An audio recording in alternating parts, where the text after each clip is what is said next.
everyone. Welcome to the program. This is Politics Today, live on Channels Television.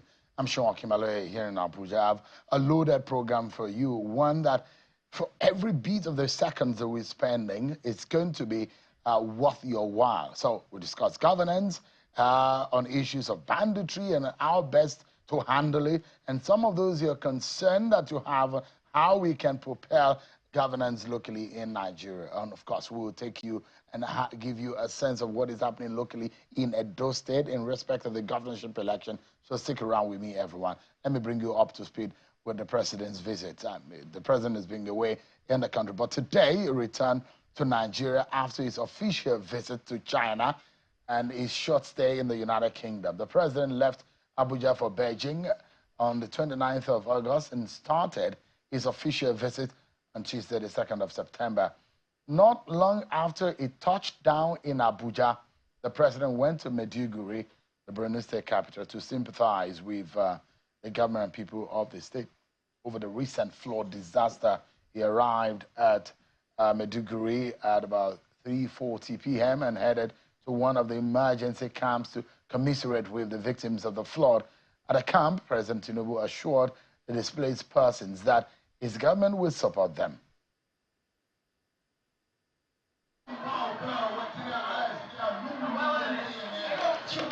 Meanwhile, as Nigeria tried to help those who are affected by the flood disaster, some Nigerians' friends are already lending hands of help to the country and victims of flood disaster. The United Arab Emirates, the UAE, has donated 50 tons of humanitarian aid to the federal government to support those affected by recent floods. The National Emergency Management Agency, NEMA, confirmed the receipt of the aid materials, and the relief materials were handed over by the UAE ambassador to Nigeria, Mr. Salem Al-Shami, noting that the donation was initiated by the UAE President Sheikh Mohammed Al Nahyan as part of the country's ongoing commitment to assisting nations impacted by natural disasters. Take a listen to them.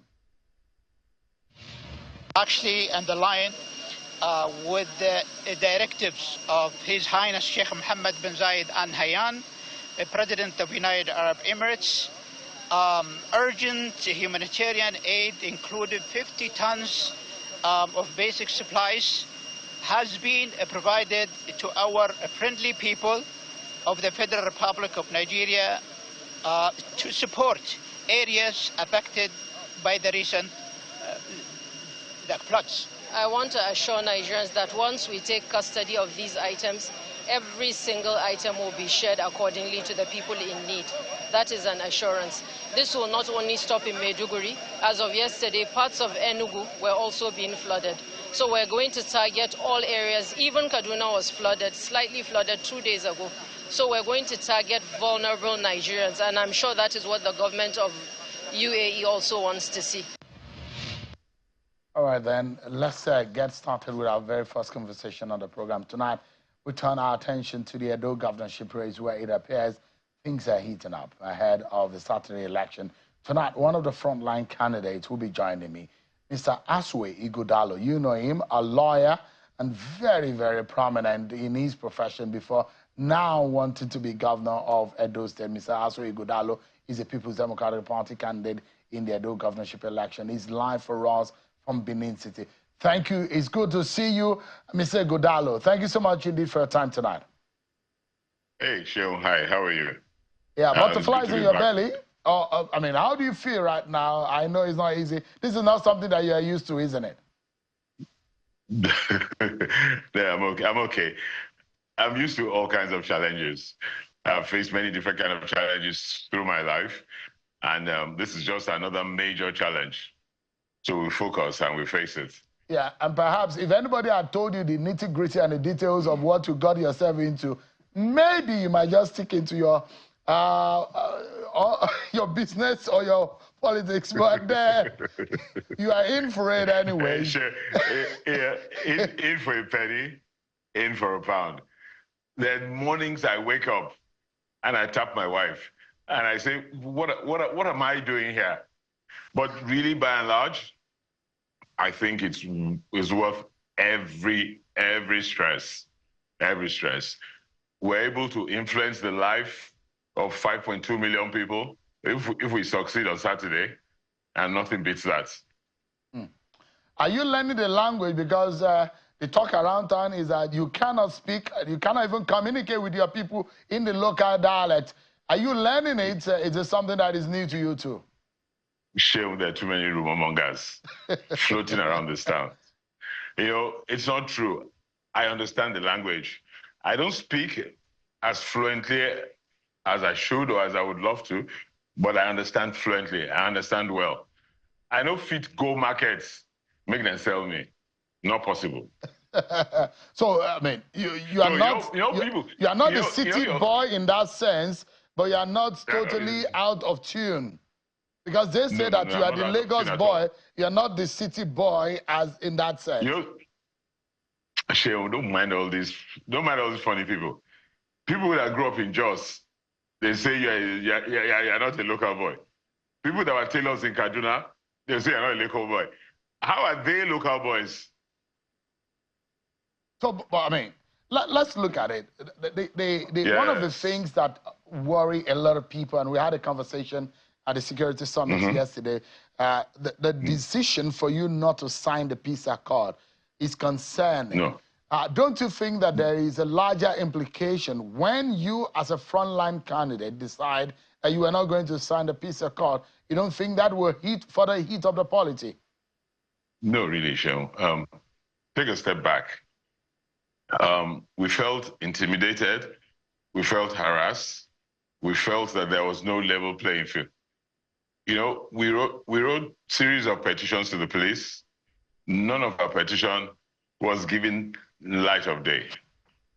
The other side wrote a petition, and people were acting on their petition. We saw a lot of our supporters being arrested, being harassed, being intimidated. We saw thugs from the other party. Everybody saw them on TV. Vanguard, 23rd July, showed them carrying AK-47s and pop actions. None of those guys were arrested. So, of course, we had a reason to feel strongly harassed and intimidated. Based on that, we felt very strongly that unless a level playing field was created, we wouldn't sign the peace accord. But today, we feel a bit better. The Inspector General of Police has given us his full assurance and his word as a man of great honor that we would have a level playing field. And I've always said, because I know him well, the president of Nigeria is a full Democrat, and he has no business with creating on level playing fields. You know, sometimes I smile. Where we are today is exactly where President Tinubu was in 2003. Exactly the same place. So I can imagine him telling me that, that's way, I did it, so you go and do it. So that's it. So I take up the challenge. The things he did to ensure that he survived in 2003, I can imagine him sitting on his bed and laughing at me. So I'm fine.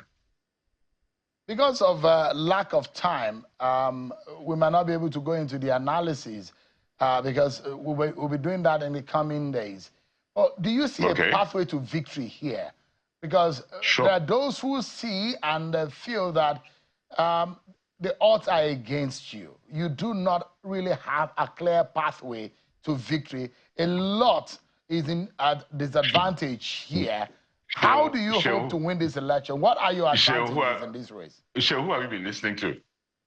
I know people listen to some of us because we've got some authority in terms of knowledge and understanding of the issue because of years of practice. So, Bros, I think I'll beg you, relocate to Benin.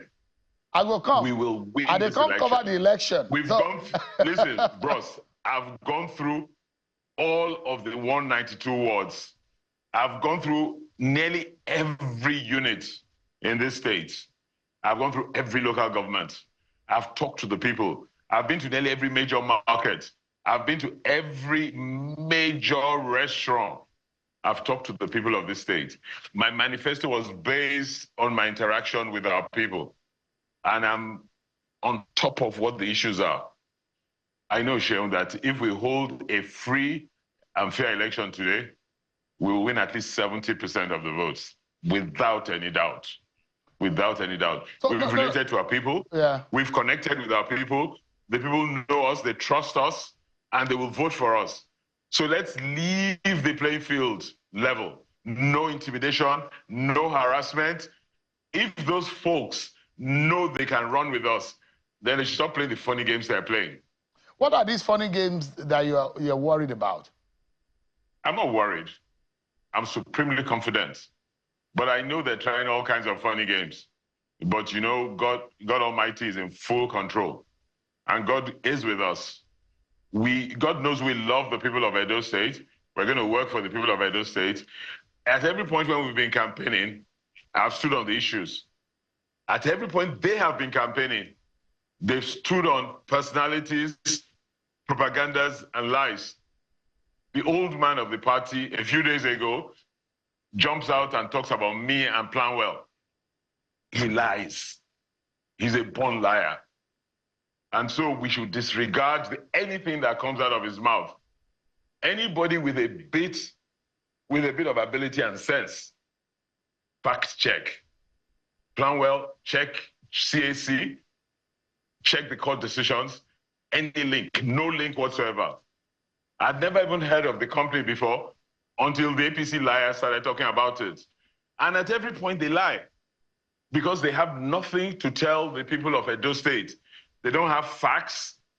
They don't have anything that will help the lives of the common man, that will help their suffering, and that will change the economic landscape or enhance infrastructure development. So if people don't have anything to say or to do, they start with negative propaganda. I thought that age conferred certain levels of responsibility. But I see with that short old man, no sense, no responsibility. Who are you referring to in this sense? Anyway, Sheon, let's leave it at that. I'll go back quickly before I come back to the issues of what your plans when really are you coming to Benin? Say that come again. And be on the ground. No, come and see what's happening on the ground here. I would be. Our people are already on the ground. We have reporters who are permanently there anyways, who work in Edo State. But then I will be on the ground to coordinate our coverage of the elections, definitely. But the I look forward to when you come on the ground. Yeah. Now, I mean, I've covered nothing less than 4 governorship elections, nothing less than that. So I've seen governors come and go in Edo State. We've helped to midwife in our coverage these kind of transitions. But I'm worried, though. Are you able to sign the peace accord? You did not sign on that day. Are you willing now that you think that things are... We had a number of conditions. Most of the conditions have now been met. There's one left. Many of our guys have been held unjustly. We think if you hold guys, you either charge them or you let them go on bail. So either they charge all our guys and we're represented, or let them go out on bail. Once that is achieved, we'll sign the peace accord. Now, what assurance can you give as a political frontliner today in Edo State that your decision to back out in signing the peace accord has not raised the tension, and the fact that what can you tell your followers tonight about the issue of violence, that those who are saying it's a do-or-die affair? That is a very terrible and dangerous rhetoric going into this election. Are you going to say tonight that no one should be involved in violence? We are not the purveyors of violence, and we preach non-violence. I certainly preach non-violence. From my background, from my upbringing, from my pedigree, I will preach non-violence every day. So for us, it's do, but it's not do or die. It's do and do well, and do and achieve. I don't know why people think that it's do or die. Those are not the only options. For us, it's do and achieve. And that's what we will achieve. We'll ask all our supporters to come out on Saturday. They should come out to vote. They will be safe. The agencies have promised us they will be safe. The president, who I know very well, has promised us we'll be safe. The governor of the state has promised us they will be safe. So everybody should come out, vote, protect their votes, and stay with their votes. And I'm sure at the end of the day, the will of the people will prevail. And that's what it's all about. I'd like to take you up on the issue, your plans, what you have to offer the people of the state, and why they should choose an Asue over and above the other candidates in the race. My very first question will be, before I go into that, will be the pathway to victory that I asked you earlier, that the political structure in your party and around your very good friend Godwin Obaseki, those who believe that things have really dwindled, for example, you saw the relationship between the former governor of Rivers State, the FCT minister, and Governor Godwin Obaseki. It was one force behind him. He helped him to win that election in some way. And this time around, he said, yourself and governor went to visit him in Abuja, and he told you categorically that he was not going to support you and is not going to support him. In that sense, there are those who believe that the pathway to victory is dwindling by the day. You know, sometimes when gentlemen talk in some kind of privacy, in some house arrangements, we don't voice out what has been said. But it's not correct that Governor Wike said he wasn't going to support us. That's not correct. But events may have overtaken his decision at that point, and he's free to change his mind. I believe, as a gentleman, that he would adhere to the word he gave me. But if he has changed his mind, so be it. Did he promise to support you? Did he promise to support you? Did he promise to support you? Let me finish. When he and I spoke, we spoke on issues around governance, for governance around Nigeria, issues around how we can create a better country. We spoke about Edo State. And at the end of the day, we ended the conversations at a point where he said he will mind his business. And Edo State is not part of his business. But again, if he's decided to change his mind, that's fine. But the decision as to who becomes the next governor of Edo State is the decision of the Edo State people. It's not the decision of anybody else. Whether you've been governor or you're a minister, it's only Edo State citizens and people that reside in Edo State who carry PVCs in Edo State that take that decision with the support of God Almighty. And that's the way I see it. I fear no man, I only fear God. If you lose this election, would you easily concede it? Of course. Are you able to pick your phone to call either Olu or Monday or any of the candidates who win? It's so funny. The first question my daughter asked me, the day I first told her that I'm considering election, she said, Daddy, you're not used to losing. I don't think you've ever lost.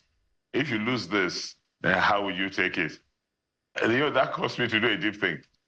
Honestly, if we lose these elections and we know we've lost it fairly and squarely, I'll be the first to concede.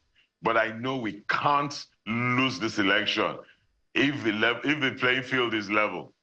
We can't win this election. We've related with the people of Edo State. We've told the people of Edo State what it is we're about, what it is we'll do for them, and they trust us. And they will vote for us. So I know at a level playing field, we will win. All the polls support us.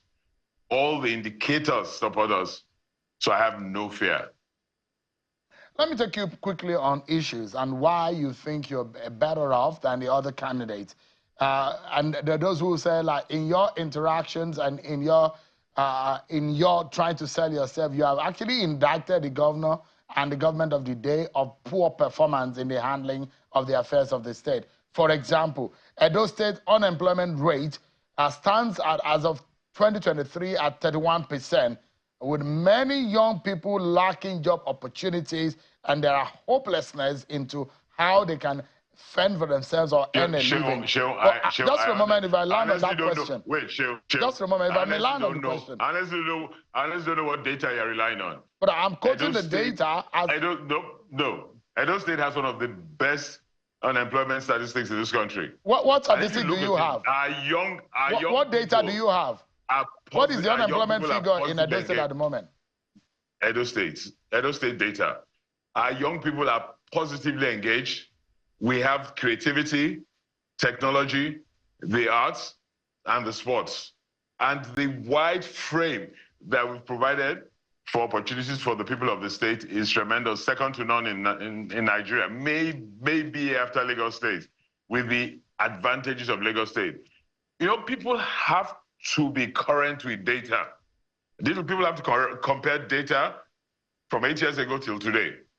And I want people to be current and honest with data. So, no, I'm asking I've given you a data here, but you don't agree with it. I am not but saying, the fact remains that, just a moment, sir, if I may land on my question. There are about 60% of the population of that state who are under the age of 35. They need to be properly engaged. What are your plans for them who are watching tonight, either on their mobile devices, on their watching on their television, or wherever they may be? How much of jobs are you willing or are hoping to provide? What are the mathematics you have done in terms of job provision? From the work we've done on our manifesto, going around the state, looking at the opportunities available, we've promised to provide at least 50,000 new jobs every year. There are massive opportunities in the state, in tourism, agriculture, manufacturing, and the services. So there's no way we will provide less than 50% jobs every year. 50,000 jobs every job. Where would those be coming from? I'm confident. What sectors are those coming from? In what specifics? Tourism, services, technology, agriculture, manufacturing. And there's a wide scope. I was telling some folks the other day that if your governor is lazy and all he does is ensure that our security is 100%, tourism will thrive. Look at the data on Edo State citizens in diaspora.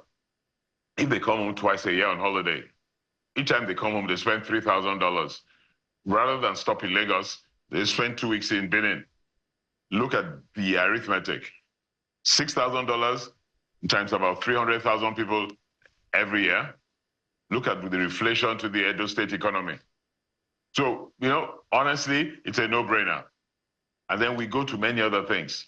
Agriculture, manufacturing. We're working on the Benin port. You know, we complete that transaction. It adds nearly $10 billion to the economy of the state.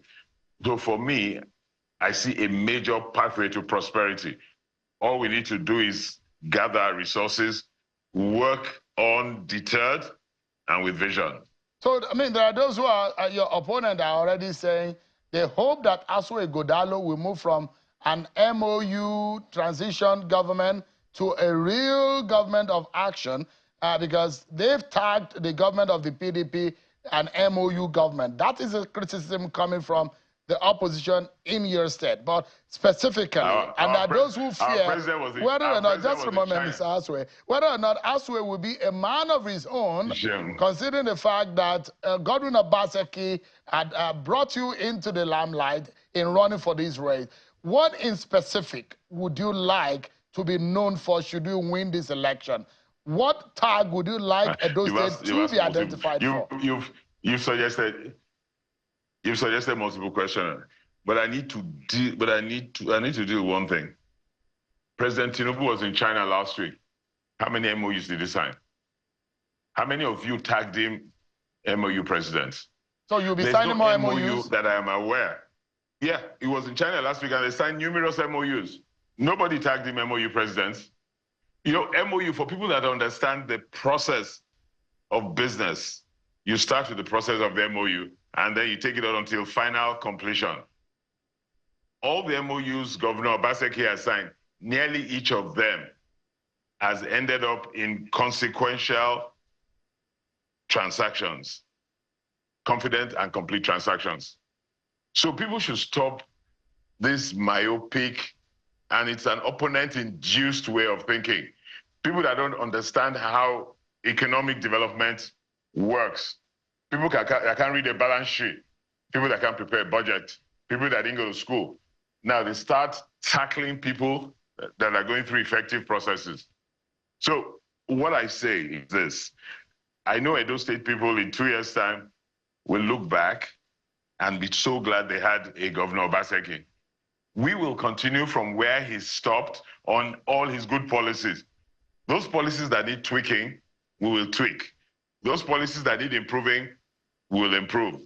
Our own policies, Osarajo and myself, will work effectively to ensure that we run them. And you ask, what do we want to be known for at the end of our term? We would have moved Edo State into a path of full prosperity. We'll move Edo State from a third world sub-sovereign into a first world sub-sovereign. That is our goal. All right, just quickly, the grace of God Almighty will achieve it. Yeah, I have just a few seconds to wrap up. But there is something that is time always flies.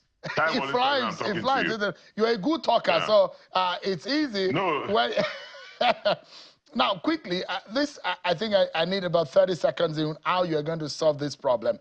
There's been this unending blame game ongoing on the state of the roads in Edo State, specifically the Benin-Auchi road. Though it's a federal road, they say, but it's causing untold hardship on the people of the state. If you were elected governor, how would you address issues like this? Just in 30 seconds. You know, there's a constitutional issue here. You know, Benin-Auchi Road, Benin-Sapele, Benin-Agbo, all those roads, I don't know why they are federal roads. Because there's nobody in Abuja that's going to go through those roads. It is the citizens of the state that suffer to the state of the road. But the Minister of Works never goes on the road. So he doesn't care. He doesn't care about our people. The people in Abuja don't care about our people. So it's us that suffer. So what we will do, we'll approach the federal government and we'll look for different ways of dealing with the roads. Concession, PPPs, any which way, we'll find money. We'll take it off the federal government. Federal government doesn't need to spend a dime on any of those roads. I will work the roads for our people. All right. We're totally out of time, but before we go, this probably final shot, APC controls 2 senatorial districts in Edo State. Labour Party controls 1. In the Central Senatorial District, how does the PDP plan to win there? Because your party was defeated just a few months ago. Just in 30 seconds. You're smarter than this. I know better than this, much better than this. You know that what you said is not true. The effect of last year's elections had to do with a lot of anti-party issues. We've resolved those issues within our party. Edo State is a PDP state, pure and simple. And you know that. You know, what was this thing about the Oba of Benin and the Edo government and the political implication of this? Is that being resolved too? Are you able to help to resolve that matter? Sure, we won't bring royalty and the Oba into politics. But what I will tell you, the Oba of Benin is my father. The Oba of Benin is our father, and we give him tremendous respect. Going forward in Edo State, we know that when we develop tourism, the same way the Buckingham Palace brings a lot of money to the economy of London, the institution of the Oba, the culture, the things we do right in Benin will bring a lot of money to Edo State. So we respect our Oba tremendously. I respect him tremendously. He's my father. I spent some time with him a few weeks ago, and I think it's part of most interesting time of my recent experience. All right. Thank you so much, Mr. Ighodalo. I guess you are the same person I'm talking to, because a lot of our viewers say they cannot see your face. They don't know whether you are the right person or okay, that's it. I think it's the Aswe that I used to know. All right. Aswe Ighodalo, the PDP governorship candidate. That you know. Sir? Sheol, please, lay your feet in Benin so you see for yourself. You will find me there. Thank you so much. Yeah, please, come into Benin quickly so that all the rumor mongers, naysayers, and those who don't mean well for our people stop corrupting your minds. No, my mind is so pure. Okay, thank you so much. It can't be corrupted. Thank you so much indeed. Mr. Aswe Ighodalo, Take care. PDP governorship candidate. See you soon. Thank you. I appreciate it. Everyone. I'm now being joined by the Executive Governor of Zamfara State, Governor Daouda Lawal. Thank you so much, Your Excellency, for joining us this evening. Thank you very much, Shehu. It's good to see you. How do you feel the arrest of this bandit leader? What's his name again? Habibu Sububu. Shehu, let me say this. I'm one of the most happiest person considering what we're going through in Zamfara State as far as banditry is concerned. As you know, Halilu Sububu was one of the major kingpin in terms of bandits in Zamfara State and the northern part of the country. He controls a large chunk of bandits, full of money, well connected in terms of sourcing arms, and so on and so forth. And today, that guy is no more. He's been dropped dead. Absolutely. What about his followers? It should be a different thing. You know, they don't have what it takes. They don't have the capacity like Halilu Sububu. So right now they're in total disarray, including the likes of Turji. Where is Tuji? Because I thought it's running somewhere within Sokoto axis and Zamfara axis around Shinkafi area. Because the Ministry of State for Defense and the CDS were going to camp in Sokoto in search of Tuji. And when we imagine that, how difficult is it to be able to clamp down on Tuji and capture him? That was a talk show. Really? As far as Minister of State Defense is concerned. You don't think that he was only in Sokoto for just one night, and he left. The last I heard of him was in Kano distributing rice. So what has that got to do with his presence in Sokoto? The guys have done very well, the military and other security agencies, by killing Sububu. It's a major, major development. Has it brought some calm into Zamfara? Of course. The whole of Zamfara now, and not just Zamfara, Sokoto as well as Katsina, Kebbi, and Niger, we're all happy and excited for what happened. I mean, the audacity sometimes, and these guys are being said to be on TikTok, talking about their outrageous and terrible acts. And now we're even hearing that they're saying that they're waging war against Nigerian state and Nigerian military. And someone like Sheikh Gumi is saying that he's worried, and the reports linked to Sheikh Gumi as to the fact that he's worried as to the narrative about these bandits, whether or not they are taking up some religious fundamentalism into what they are doing, which is an extreme of what we saw in Boko Haram. Are you worried about that kind of narrative? Sharon, I think in this kind of war, propaganda will always play a role. And that is exactly what the likes of Turji are doing. I still maintain my stand.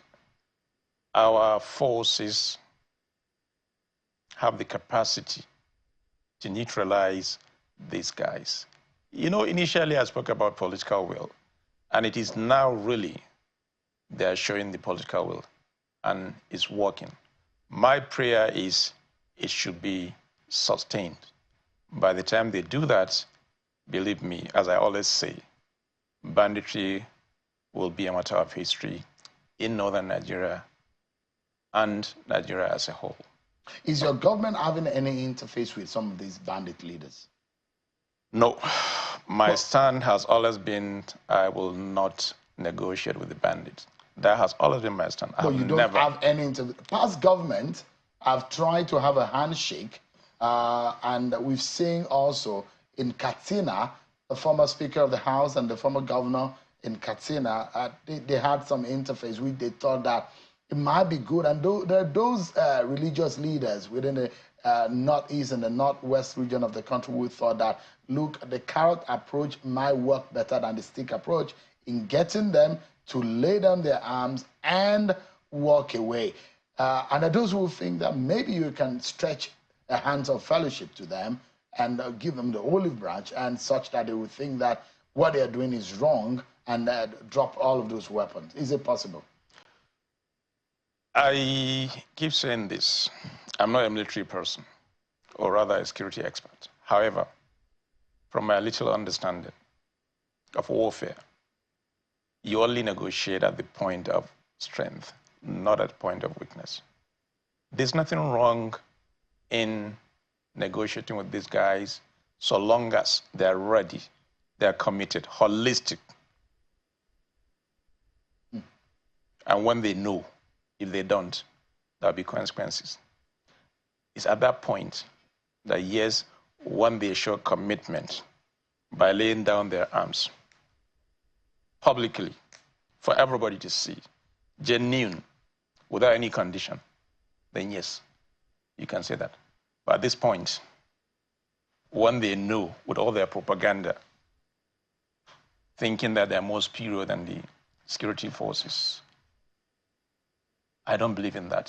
So you're taking the war to them, and you're joining forces with that is exactly what we should do. What about this fact that you're giving them funds, you're talking to them, and there are in fact documents that are surfacing online to that effect?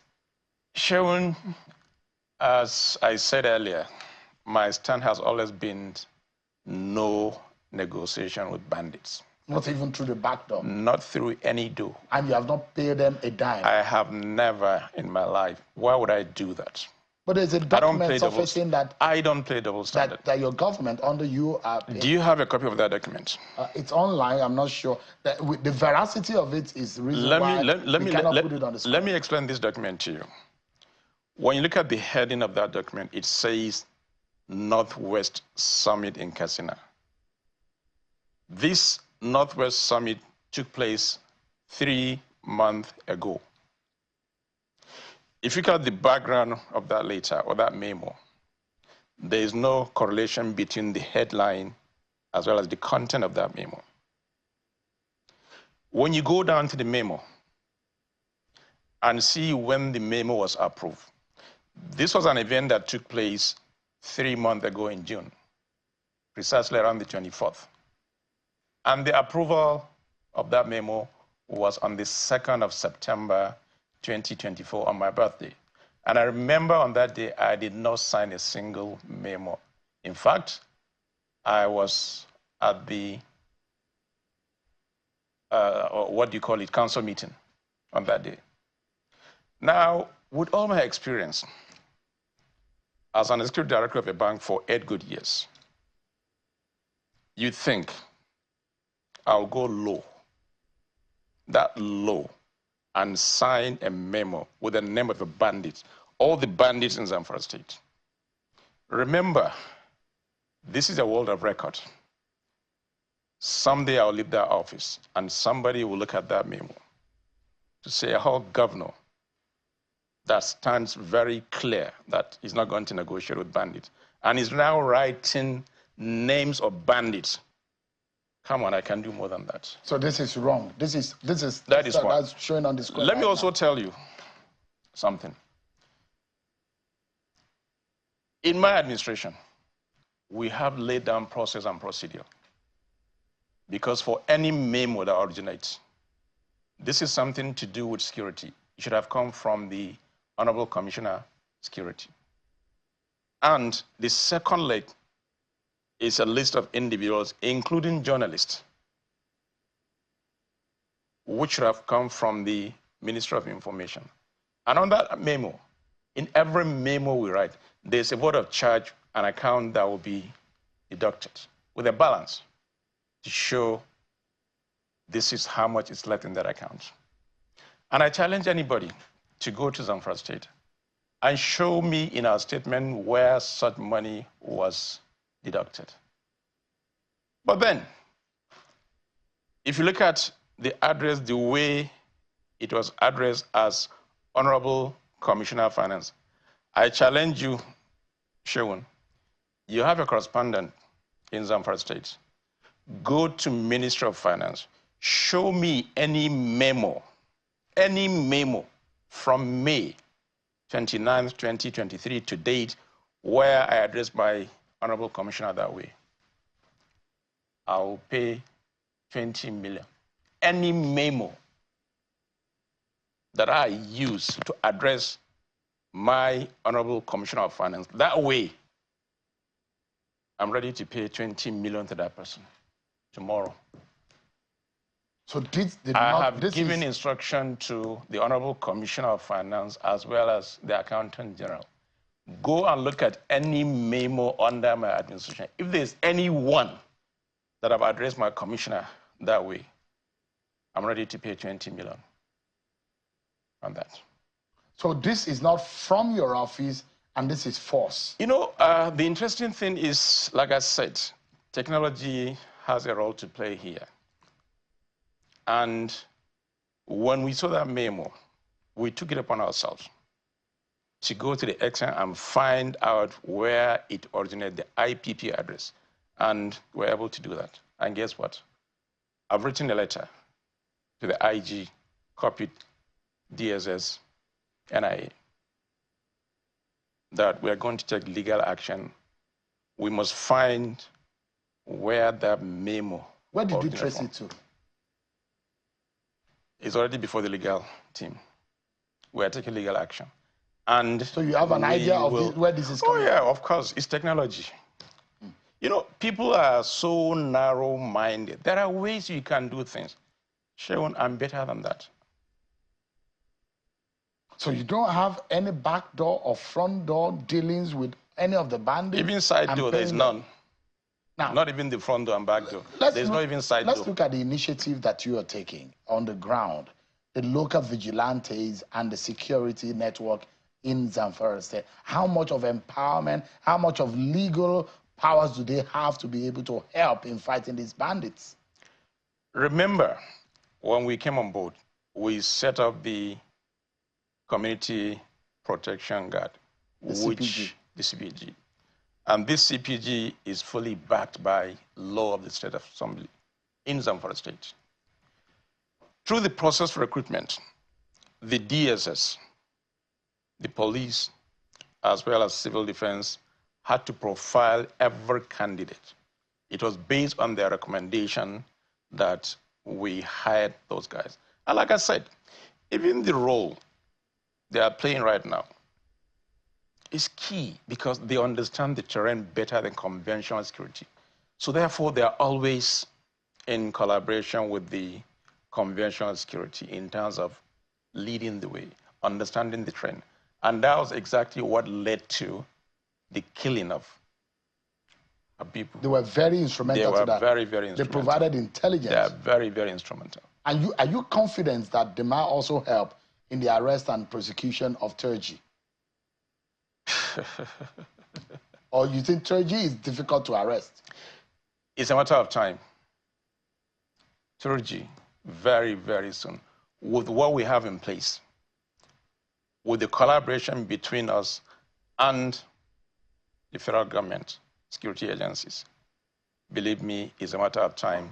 Turji will be killed very, very soon. Take that from me. If Turji is killed or brought to book, would that bring some level of end to banditry in your state? It may not completely do that, but it will bring it down significantly. What would be an end, bring end to banditry in your state? What we need to do is to sustain this pressure. Military pressure? Military pressure.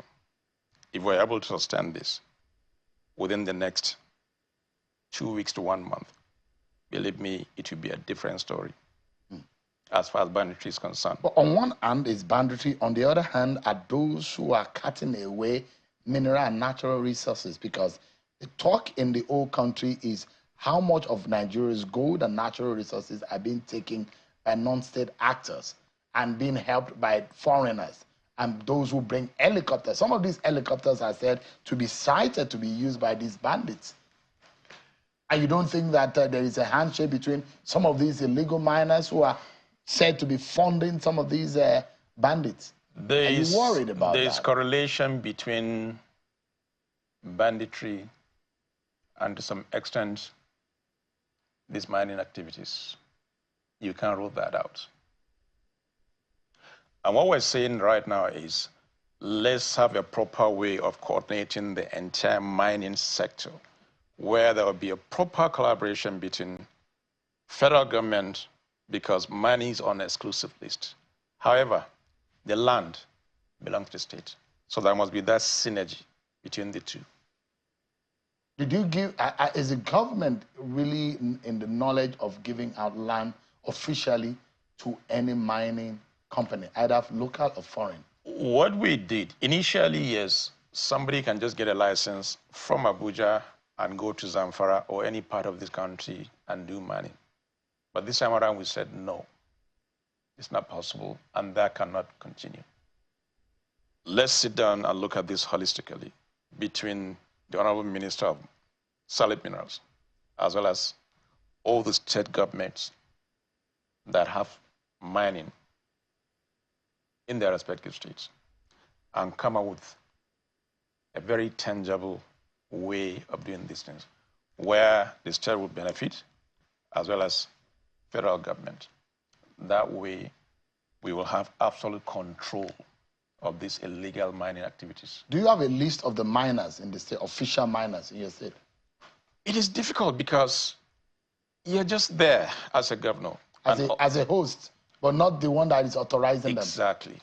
It doesn't make sense. So none of the monies being gotten from the mineral is coming to your state? There's a time I asked the Honorable Minister, can you tell me how much you're generating from all these mining activities as federal government?